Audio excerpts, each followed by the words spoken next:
Özellikle kadın özgürlük mücadelesi verenlerin sıklıkla kullandığı bir kavramdır. Erkek egemen zihniyetle mücadelede önemli bir role sahiptir. Yüzyıllardır hayatın içerisinde yer alan bu kavramın merkezinde kadınlar var.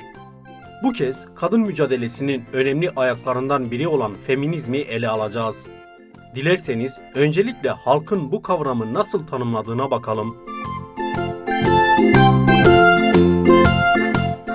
Erkeklere karşı olduğu düşünülen bir kelimedir, yani düşüncedir. Yani öyle kadınlar hala toplulukları vardır. Erkek düşmanlığıdır bir nevi. Feminizm yani aslında bilinenin aksine erkek karşıtlığı değil, kadın haklarının savunulması bence. Yani ben de feministim. Bence feminizm erkeğe karşı şiddete hayırdır. Feminizm günümüzde yanlış anlaşılmış ve yanlış yaşanılmaya çalışan bir algıdır. Feminizm her türlü haklardır benim gözümde. Tüm canlı varlıklar en eşit uyarlıkta haklar vardır. Böcek, ilan, akrep, insan, hayvan, benim gözümde tüm canlılar eşittir. Feminizm erkek ve kadın eşitliğini kabul etmemektir. Sadece kadın haklarının olduğunu savunmaktır. Feminizm kadınların böyle ataerkil zihniyete kurban gitmemesi için kadınların haklarını savunan, destekleyen, hakların tümüne diyebiliriz. Bence feminizm kadınların birbirlerini desteklediği, erkeklere bir çeşit düşmanlık besledikleri, ne olursa olsun her koşulda kadın haklıdır algısını destekleyen bir akımdır. Kadın haklarını savunan, kadınların ve erkeklerin de eşit olduğunu düşünen bir düşünce sistemidir, yani düşünce yapısıdır. Feminizm erkek kadın ayrımcılığını ortadan kaldıran bir düşüncedir bence yani. Feminizm Almancadan çıkmış bir kelimedir.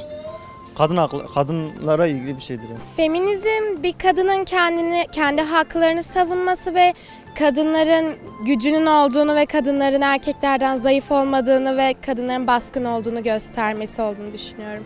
Zaten bizim toplumda kadınların zulme uğradığını biliyoruz. Onlar için bir dayanışma yeri diyebiliyorum. Kadın erkek eşitliği. Kadınların haklarını koruyan, geliştiren, kadınların erkeklerle eşit olmasını savunan bir düşünce akımı. Kadınlar bu konuda öncülük eder. Feminizm eşit haklarımızı savunmak içindir. Kadın haklarını savunan bir düşüncedir. Vallahi bilmiyorum. Uğraştırma bizi ya, feminizm nedir?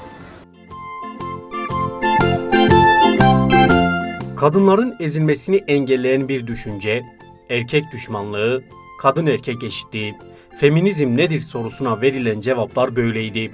Şimdi de hep birlikte feminizmin temel anlamına göz atalım.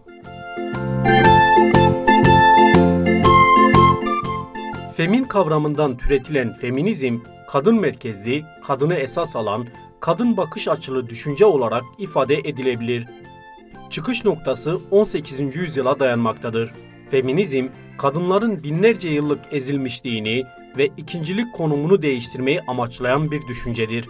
Bu düşünce, kadınların siyasal ve toplumsal haklar açısından geri planda bırakılmaması için mücadele etmeyi hedefler.